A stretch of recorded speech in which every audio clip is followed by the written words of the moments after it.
Hello there, it's me Unstable Voltage. Welcome back to episode 7 of Crusader Kings 3, starting as the Petty Kingdom of Mercia and hopefully working our way up to the Empire of Britannia. Before we start, I'd just like to say a thank you to one of my viewers, Lion RJ, who noticed that on my lifestyle, I never actually unlocked the final perk, Strategist. I totally convinced myself that I had, and I think the reason for that is when you have a point to spend and you go to this screen, it's actually highlighted and looks like it's already filled in and selected. So this was totally not on purpose. I meant to take this because Strategist gives us +1 diplomacy, +3 martial, which is going to be fantastic, and we inflict 25% more fatal casualties on the enemy and lose any crossing water penalty. I really thought I'd got that earlier. If I'd realised I hadn't, I wouldn't have spent the points over here. So that will be the very next one that we get, assuming we live that long. So I'm going to unpause the game because we are trying to make some money back. We're in the process of trying to get enough money in the coffers so that we can essentially form a second duchy and then go straight into forming the Kingdom of England. Now that'll be a good thing for us because it'll give us a free CB on all of the other rulers that are within the de jure Kingdom of England. So basically everyone within the sort of salmon coloured area there. So all of this territory outside of the blue line, which is our own territory. So there are a couple of provinces here, a couple of counties here that do belong to England, not Wales. We could go and try and grab them, but obviously what I don't want to be doing is spending too much money fighting wars if possible. We've lost our steward, now it's time to get a new one. Maybe we can get one with a decent stewardship skill.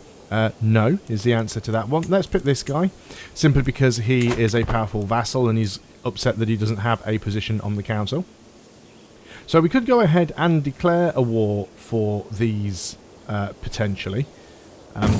The only problem is it means we're just spending money, so I'd rather not do that, especially as we're improvident at the moment, so we're losing 15% of our gold. Lessons from the past. Though I will surely see many battlefields before I meet my maker, my library holds tales of war from 100 lifetimes. I have recently acquired a tome of the Great Battle of Tours, as well as a time-worn scroll written in some ancient language. Who knows what forgotten secrets it holds.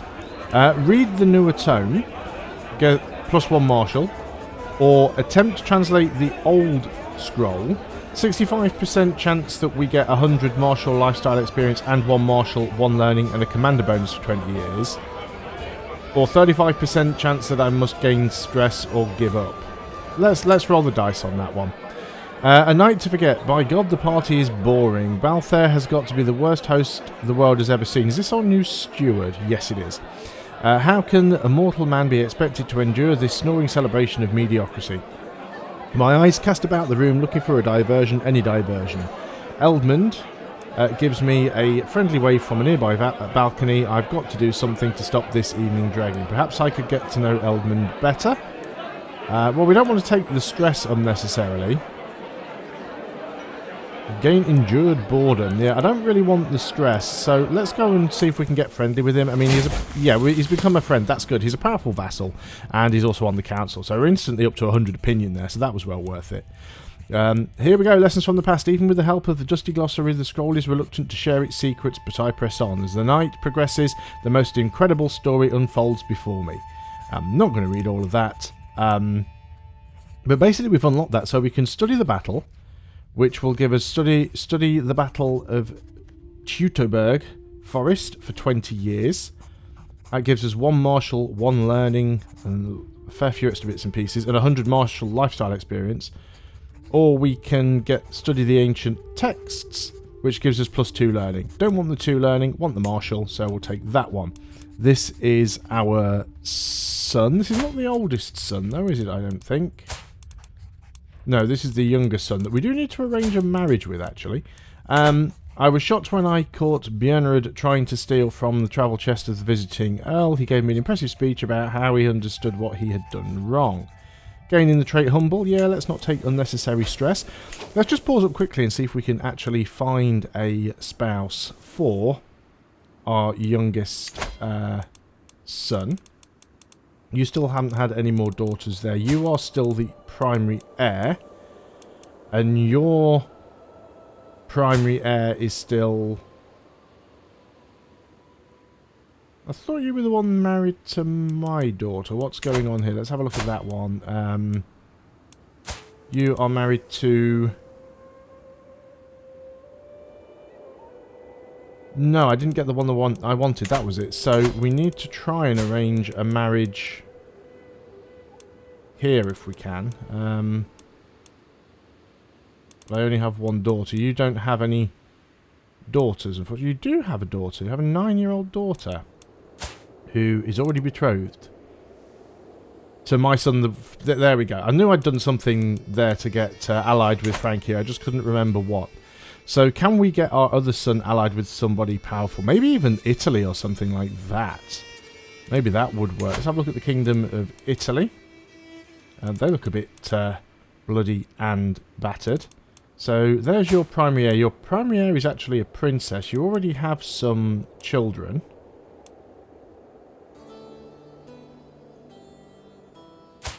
And you do have a daughter. So could we possibly arrange a marriage between you and our son? Would not accept. Too many existing alliances, that's the problem. Oh well, we'll wait on that one. There's no rush to do that straight away. So we'll just spin the wheels up and wait for some gold to come in. Is there anything here that we need to do? We can declare wars, we're aware of that. We don't need to worry too much. Smuggling ring. Yeah. Titles can be created. Obviously, these are the duchies that we can pick. Now, we do need money to create a duchy. We need 200 gold. But we don't want to create any more duchy titles until we can afford to create the kingdom title, because that way, if our ruler was to die, the duchies would get split between the heirs, which we don't want to happen. A call to war. To the benign Petty King Burgred of Mercia, I call on you to honour our alliance and join me in the Wessexian claim on the earldom of Devon. I will accept, but I don't think I'm going to get involved in it. I actually want Devon as my own, because, you know, I want all of this land. I don't really want them getting stronger. I don't think they'll have enough to form the Kingdom of England with Devon. So I'm not really going to get involved at this point. I don't need to. They don't have that much territory to take. I mean, I could lose the war for them by engaging in some really small battles and just purposefully losing. I could try and game the system that way.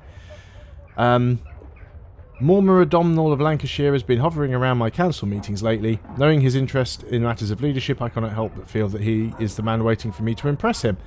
I could probably engage him in conversation. On the other hand, it might be better for him to simply see me interacting with my men. There is something to be said for at least pretending to know every soldier's face.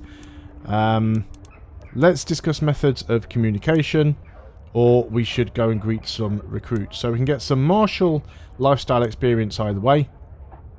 This one would give us, he'd get 20 opinion of us. His opinion is only 27 as it is. Or we can get respected figurehead for 2 years, which gives us levy reinforcement rate. Let's get the opinion, because we're at full reinforcement at the moment anyway. We're not technically... Well, we are at war, but not a war that I'm actively participating in. And I don't intend or expect to be at war for too much longer. I'm just going to unpause and let this go. I could move some units over there and go and try and siege something out, but if I do that, it's just going to cost me gold. And I don't really want to spend gold. I don't even know why he's called me in, to be honest. Maybe that was it. Who's that coming in? Who's he up against there? Paris. He's up against France. There you go, because France is actually my ally. That didn't break my alliance, did it? Because now I'm technically at war with Francia.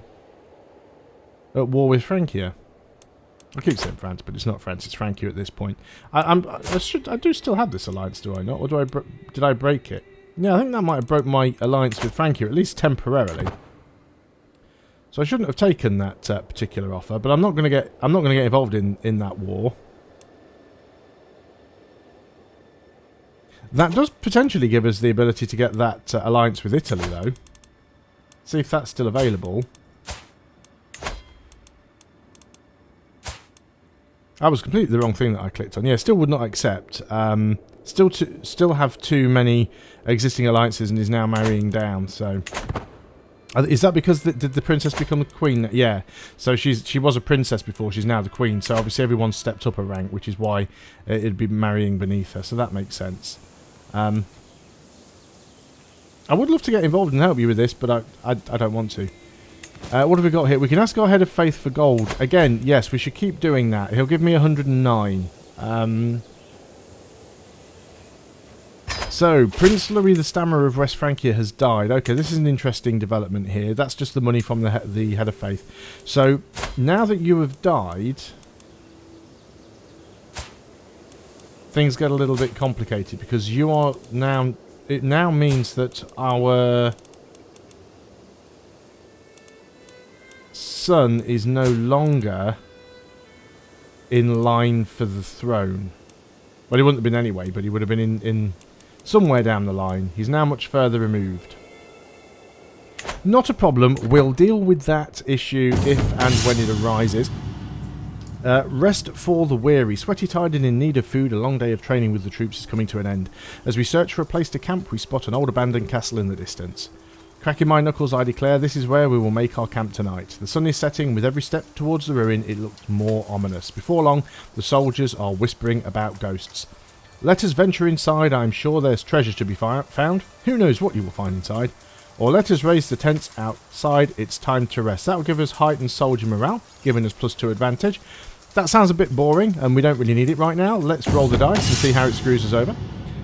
Searching for the unknown. Darkness, dampness, and desolation reign inside the castle, and all traces of life are gone.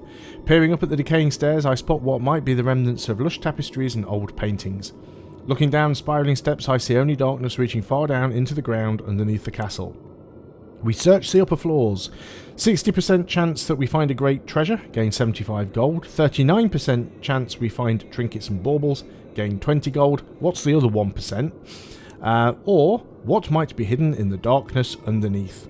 72% you face your fears and again face my fears, which gives us +1 prowess and -10% stress gain, which is nice. Or 27% chance that we lose 20 dread and gain 40 stress. To be fair, considering the payoff for this is only 1 prowess and -10% stress gain, I think I'd sooner have the gamble of the gold, considering what we're trying to do right now. So we'll search the upper floors, and we gained the 75 gold. Very nice. This might actually work out for us if Wessex get weakened. He's not going to be happy that I'm not helping him in this particular war. But I really don't want to get involved.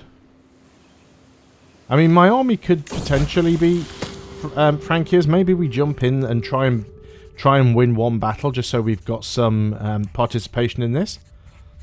With his coming of age, my tuition of Sigrid is at an end. With sufficient tutelage, even a child that was displayed literally neutral inclination towards administration, such as Sigrid, can come truly to understand it. Displaying a thorough understanding of the flow of gold and the wanderings of people, he even expressed remarkable creativity dealing with these matters.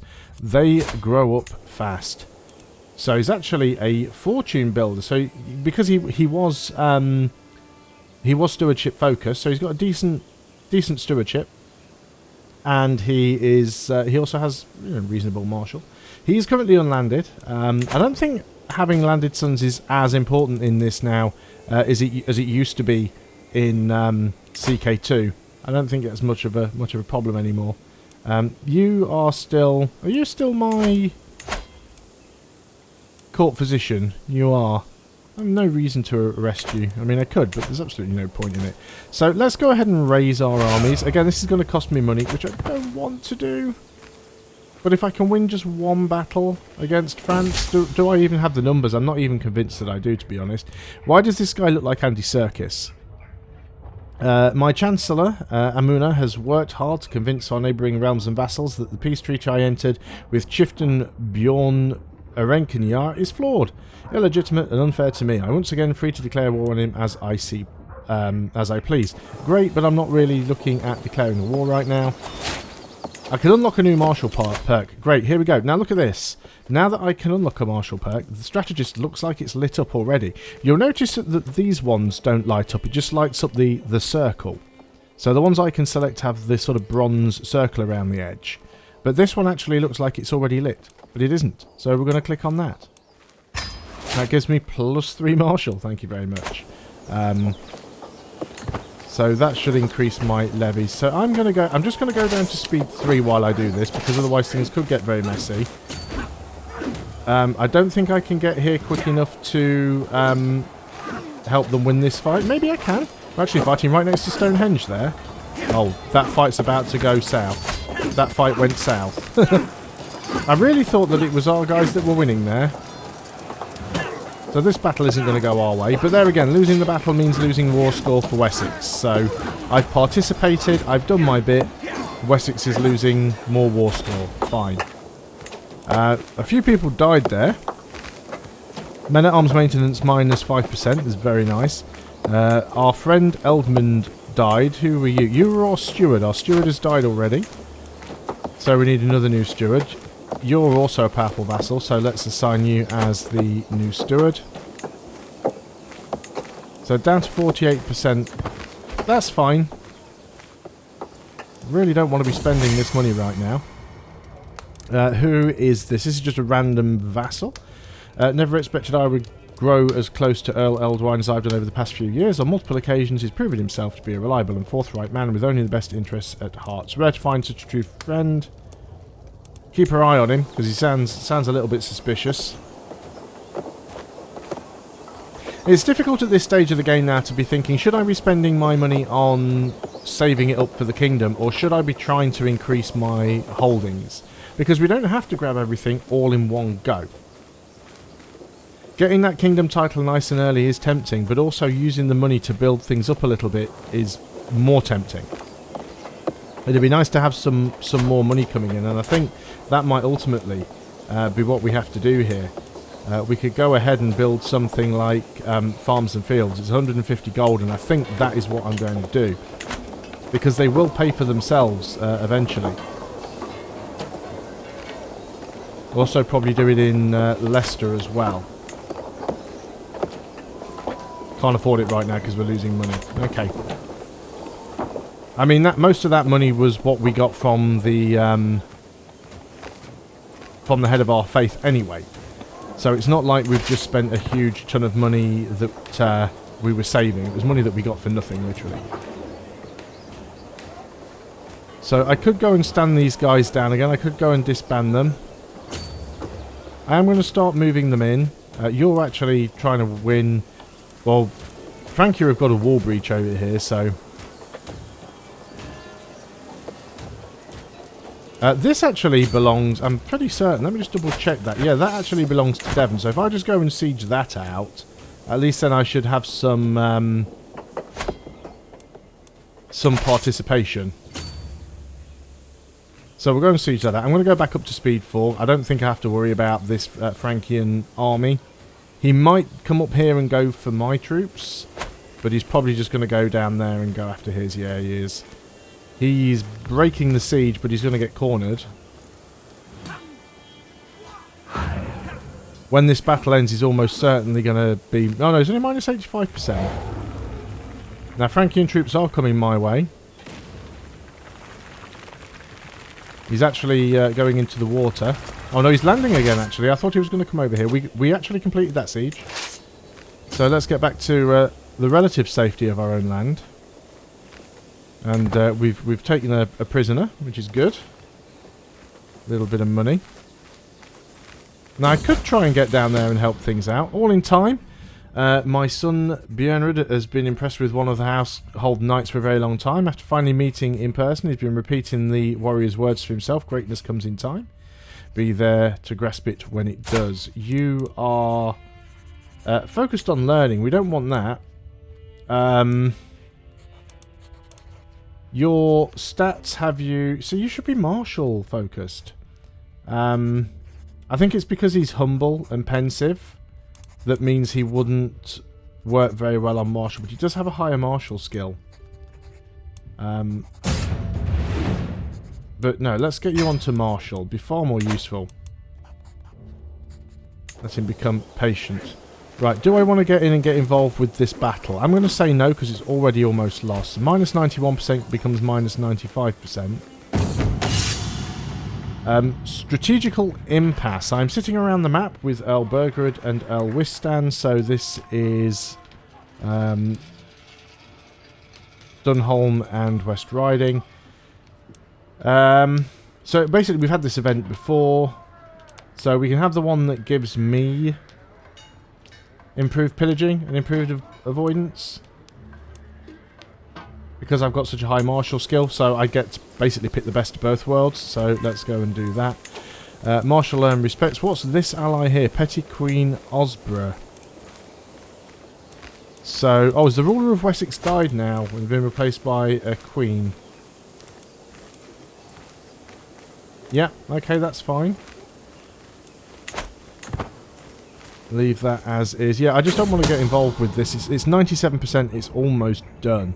A secret exposed. Earl Cordaf, the husband of my vassal Countess Herreswith, has accused my vassal Countess Herreswith of having had an extramarital affair with her lover Copsiege.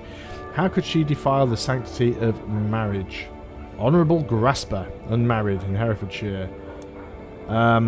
So we can imprison him.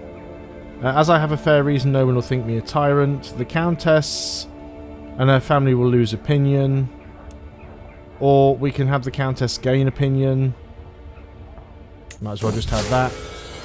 The scandal. My vassal has been showing the signs of pregnancy for some time now, and everyone thought her husband Earl Cadworth was the father of the child. Now it has become clear that the real father-to-be is none other than Copsiege. Oh my, what a scandal. Now everyone knows. But it doesn't really have an effect on me. This is at 98%. Child benefits from spouse's tutelage. What I'm going to do now, actually, because I now want him to go marshal, I'm going to become his guardian myself. Yes. Because my martial skill at the moment is 20. So that's well worth having. We've lost another councillor. Was that our chancellor? Yes, it was. Why aren't you my marshal with a martial skill of 25? What does this guy have? Oh, no diplomacy. Right, well, okay, what we need to do here, first of all, you need to be our marshal. Martial skill of 25. And then we need somebody... Yeah, I'm not going to give you, with your diplomacy skill of 6, that position. We're going to give it to you. You're my vassal and friend. So, 21. So, shame our steward couldn't be a little bit better. Right, that was a defeat. We'll look at that in a second. So, our spy master, could we get a better one? No, not really. And as for the steward, I'm guessing that that's the same kind of story. Actually, we could get an 18.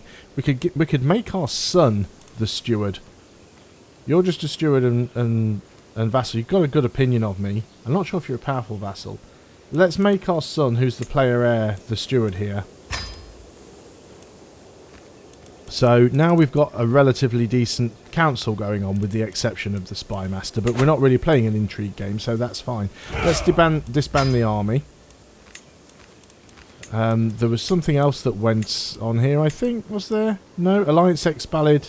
Alliance expired. Alliance expired with Alfred of Wessex. We might want to get that back. We lost the war. So how does that affect us? Lost the claim. So he lost the claim on the Earldom of Devon, and he paid out some money. My war contribution was oh yeah, because it's your contribution of the vassals, not your contribution to the total war. So because sorry, not vassals, alliances. So because I was the only ally that contributed, I got 100% of the contribution. So that's increased my opinion down here, and it's also given me a tiny little bit of prestige. That's fine.